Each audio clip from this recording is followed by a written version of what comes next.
如果一定要用一句話形容当下的深圳，那就是深圳已死，有事燒紙。這不是下行，這是在慢性塌陷。過去30年，深圳是速度的代名詞，是中国 GDP 榜上的常年優等生，是外資、科技、創業天堂，是無數年輕人南下的信仰坐標。但現在，如果你翻開近2年的公開財政和城市統計報告，會發現一個極其刺眼的細節。在全國主要財政收入前列城市中，深圳的財政收入增速進入了罕見的低迷區間，階段性甚至落入負增長區域。一個以高增長著稱的城市開始出現財政失速，這本身就是一個極其危險的信號。更殘酷的是，它不是短期波動，而是一種結構性疲態。很多人仍然迷信一個邏輯：深圳強是因為領導敢投錢、敢幹大項目。這幾年，市長經濟或者地方驅動論被不斷包裝成一種發展學神話，其核心簡化為一句話：城市能不能飛，取決於一把手敢不敢砸投資。聽起來很熱血，但問題是，這在深圳身上從邏輯上就說不通。深圳真正成功的底層邏輯，從來不是領導投資，而是3樣東西疊加的結果。第一，外向型市場經濟。深圳長期依賴出口、跨國供應鏈和國際資本，其外貿依存度在1線城市中長期處於高位。第二，民營經濟主導。深圳的工業增加值中，民營與外資企業長期佔據主導地位，高新技術企業密集程度全國領先。第三，制度紅利。從土地出讓制度、外資准入、科技企業股權激勵到金融與監管的試驗空間，深圳一直是改革高地，而不是哪個官員砸了更多政府投資。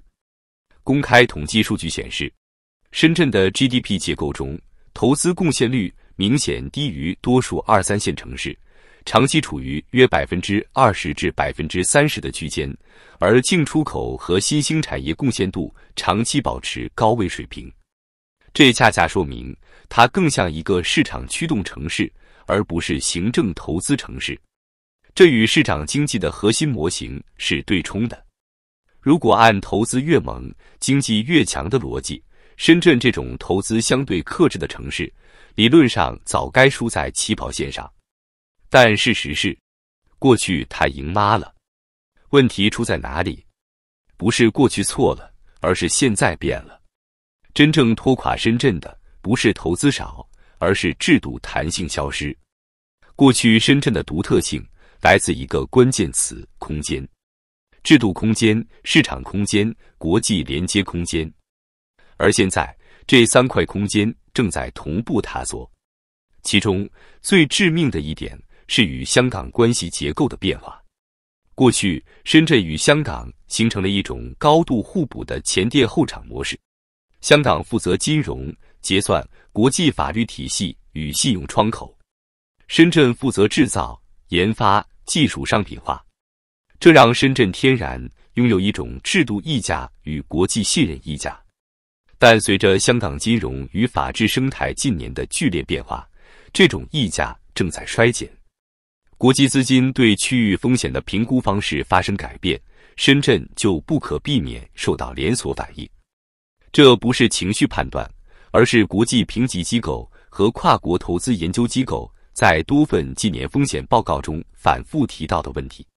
區域法律環境、資本流動自由度與國際金融接口是深圳外向型經濟的重要支點。當這個支點削弱，再強的制造業也難以單獨托起一個國際級經濟體。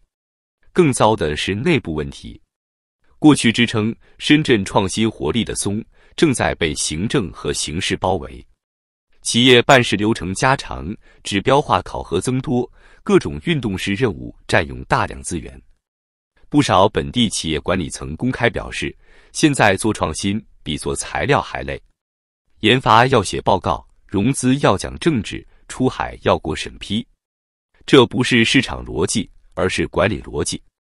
一個靠自由與效率起飛的城市，開始用規訓替代彈性，很難不衰。所以，問題不在深圳有沒有錢投，而在於深圳還有沒有改革的空氣。一個地方如果連經濟數據都越來越修飾化，連報告都充斥口號與套話，那說明什麼？不是經濟在變好，而是講真話的空間在消失。甚至有學者在近期城市經濟研討會上直言，深圳的問題不是沒項目，而是沒實驗場，沒有容錯，沒有彈性，沒有空間。再多的投資，頂多延緩塌陷，而不是阻止塌陷。深圳會不會死？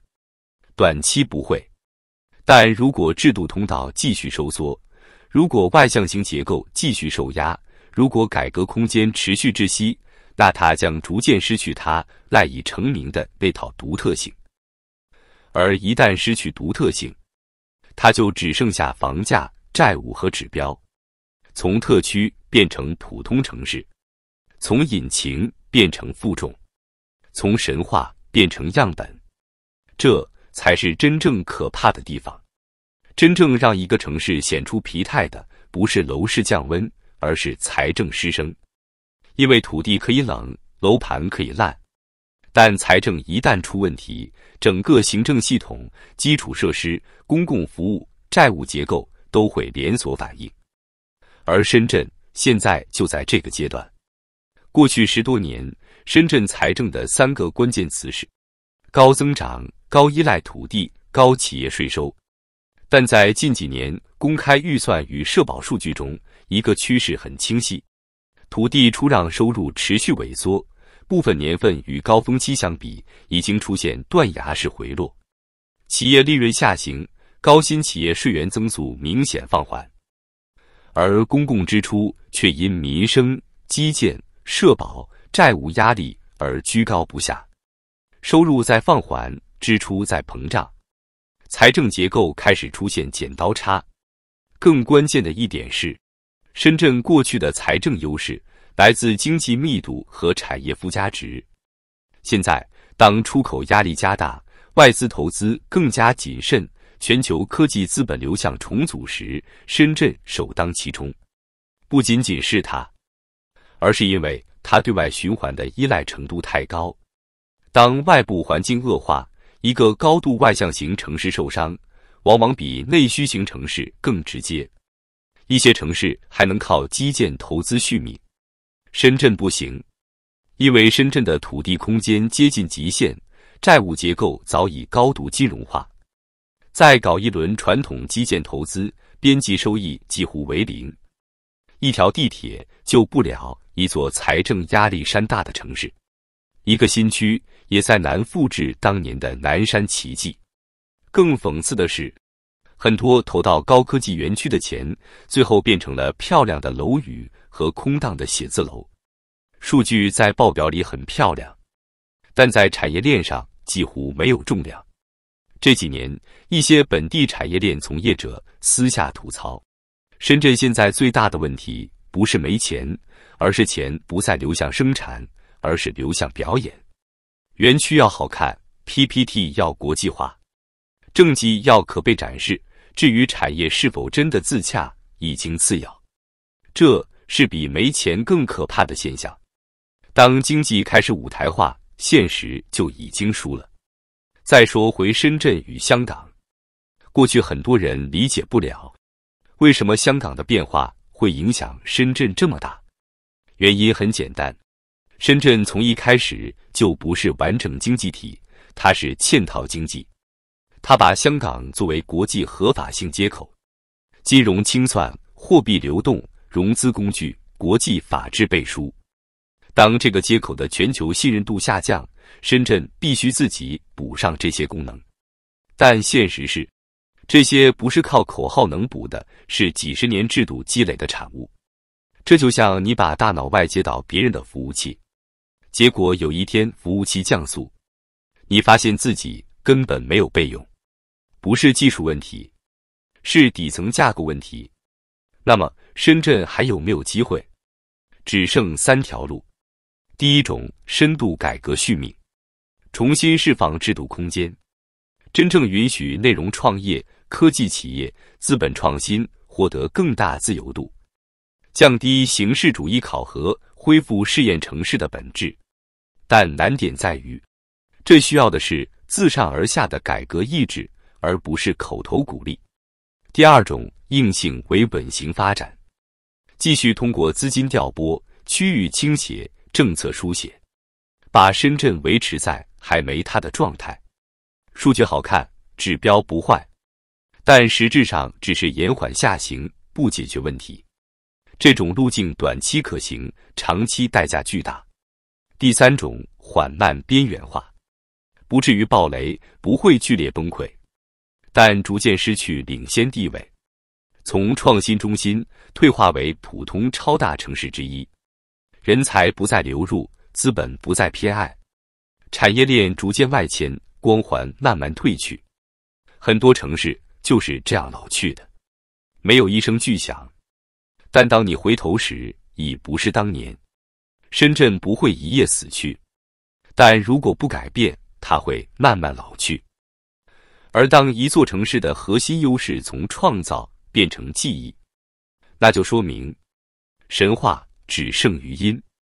深圳曾經是改革的象徵，現在越來越像一個正在被教材供奉的案例。而歷史最殘忍的地方在於，它不會重複你曾經的輝煌，只會冷靜記錄你的下滑。這裡不是嘲諷，而是現實。一個失去制度彈性的城市，再豪華的天際線，也只是鋼鐵外殼，